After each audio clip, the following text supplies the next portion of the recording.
Hi hello welcome to mantra 5.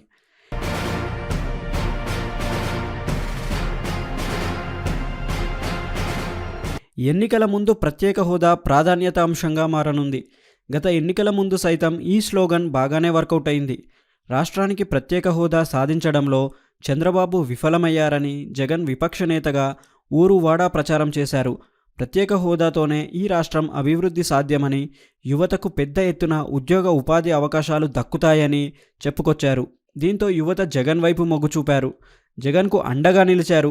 అత్యధిక మెజారిటీతో గెలిపించారు.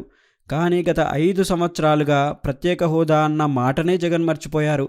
ఇప్పుడు ఎన్నికలు సమీపిస్తుండడంతో ప్రత్యేక హోదా నినాదం తెరపైకి రావడం విశేషం.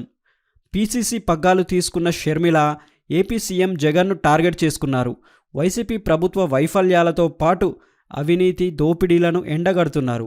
ఇప్పుడు మరో ముందు అడుగు వేసి ప్రత్యేక హోదా కోసం పోరాటం చేయాలని డిసైడ్ అయ్యారు. ప్రత్యేక హోదా అస్త్రంతో ఎన్నికల్లో జగన్కు గట్టి దెబ్బ తీయాలని భావిస్తున్నారు. ఫిబ్రవరి 2న ఢిల్లీలోని జంతర్ మంతర్ వద్ద ప్రత్యేక హోదాపై ధర్నా చేయనున్నారు. ఏపీ కాంగ్రెస్ ముఖ్య నేతలు ఢిల్లీ రావాలని స్పష్టమైన ఆదేశాలు జారీ చేశారు. ఇప్పటికే కాంగ్రెస్ పార్టీ అధికారంలోకి వస్తే ప్రత్యేక హోదాను ఇస్తామని రాహుల్ గాంధీ ప్రకటించిన విషయం తెలిసిందే.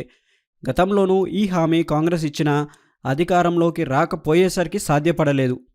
అయితే ఇదే నినాదంతో ఏపీలో కాంగ్రెస్ బలపడాలని చూస్తుంది. అదే సమయంలో వైసీపీని దారుణంగా దెబ్బతీయాలని భావిస్తుంది. వైసీపీని గెలిపిస్తే కేంద్రం మెడలు వంచి ప్రత్యేక హోదా సాధిస్తామని జగన్ నాడు చెప్పుకొచ్చారు. విషయంలో జగన్ చేసిన హామీ గత 5 ఏళ్లుగా మర్చిపోయిన వైనాన్ని షర్మిల ప్రస్తావించనున్నారు. అది రాజకీయంగా వైసీపీకి మైనస్గా మారింది. దీంతో వైసీపీ శ్రేణులు ఆందోళన చెందుతున్నారు. షర్మిల ద్వారా పెద్ద ముప్పు ఉందని భావిస్తున్నారు. మరిన్ని ఇంట్రెస్టింగ్ అప్డేట్స్ కోసం మా ఛానల్ని లైక్ చేయండి, షేర్ చేయండి మరియు సబ్స్క్రైబ్ చేయండి. Thanks for watching.